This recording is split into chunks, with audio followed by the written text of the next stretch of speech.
A sign announcing the closing of the Brooklyn Center Walmart store greeted shoppers on Tuesday. Walmart has served as an anchor store for the Shingle Creek crossing area for the last 11 years. One store employee told us that they found out the store was closing Tuesday morning, and it was news employees didn't see coming. It's heartbreaking. I've been here for 2 years, so it's going to be kind of sad transitioning. Employees will be given the option to transfer to other locations. Reports say the store wasn't reaching financial expectations, and the area has been a hot spot for crime and police calls. Still, customers we spoke with were disappointed to hear the news. It's disappointing because a lot of people come here and shop. It's very convenient. I mean, we've been having issue at this store with theft and stuff like that, but it still have been like a home to most people. I'm kind of shocked to believe it. We already lost Target. We don't have much on the north side for groceries or, this is like the one-stop shop. I can get my prescriptions filled and, to be honest, I'm not Walmart's biggest fan, but it's what we have here. And now what? The Target in that area closed in 2019. At the state capitol, a bill signed into law designed to slow the thefts of catalytic converters. Governor Tim Walz signed the legislation on Tuesday that could make Minnesota a model for the rest of the country on the issue. Catalytic converter thefts have become a big problem in Minnesota. According to law enforcement, Minnesota trails only California and Texas in such crimes. Under the bill, Minnesota will create a first-of-its-kind database to track sales of catalytic converters. It will also create a new set of criminal penalties. We're going to put an environment in place in Minnesota that it dissuades this type of criminal activity from occurring. This bill does just that in many different ways. Catalytic converters contain precious metals such as rhodinium, which is valued at 12 times the price of gold. This time last year, Brooklyn Park Police were approaching close to 100 catalytic converter thefts, but crime has fallen in that city. This year, they've only had 17. Golden Valley is taking a look at what a proposed marijuana legalization bill would mean for the city. At its most recent meeting, the city's planning commission discussed what local controls it could have. Under proposed legislation, no city could prohibit cannabis businesses. However, cities could set up reasonable restrictions on where they can be located. We can make common sense guesses that we probably don't want food trucks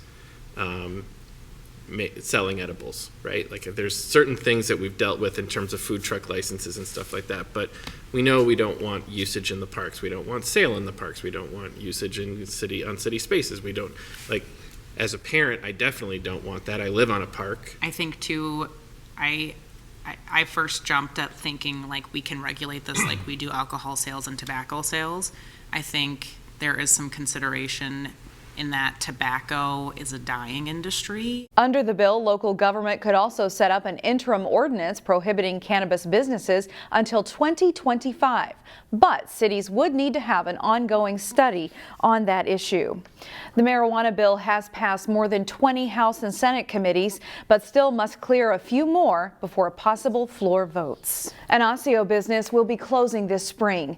The owner of Michael's Boots and Shoe Repair is retiring, and as Delane Cleveland reports, there's no one to take over his business. Bring him in, we'll take care of it. For the last 61 years. This business opened up in 1962 when Brookdale first opened up.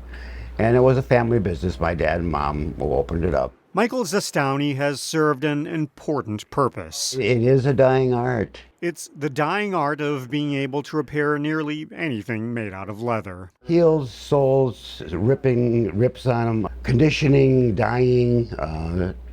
The majority of the work I do is usually on high heels. Michael's Boots and Shoe Repair has spent the last 23 years on Osceo's Central Avenue. It's been very good. It's a good little town. It's part repair shop. I have done baby dolls and put their heads back on. Part museum for anything having to do with shoes, boots, or leather. Oh, a lot more shoe repair, yes, a lot more. Since moving the shop to Osseo in 2000, Michael has amassed more than 20,000 customers. And a lot of my customers have become friends now. Friends who will soon have to find a new place to have their shoes, boots, and other leather items repaired. I'm constantly busy. Michael says he's retiring on May 1st. I'm turning 3/4 of a century next month, so I thought 75 is a good time to quit. With no apprentice to take over the business and fewer people getting into this line of work, there's nobody going into it. So it's just, it's tough. Michaels will join the growing list of shoe repair shops taking a permanent vacation. A couple in Crystal, they're gone. Maple Grove is gone. So within the last few years, there've been like 4 places that are just shut down. It's why he's trying to get the word out so that customers can bring in items before he stops accepting them at the end of March. People love their shoes. In Osseo, Delaney Cleveland, CCX News. An annual tradition continues this week at North Hennepin Community College that spreads an important message about equity. North Hennepin is hosting the 3rd annual Stages of Equity Festival. The 2-day event, which is a joint effort between the college and the City of Brooklyn Park, features an art exhibit, live dance performances, concerts, workshops, and free food. Each of the featured artists come from communities of color. We have enough that divides us in this world. We have racial divide, we have political divide, we have socioeconomic divide. Divide. And arts really gives us a chance to unite. The event begins Thursday at 11 a.m. and it goes through Friday evening. Admission is free and people are encouraged to RSVP.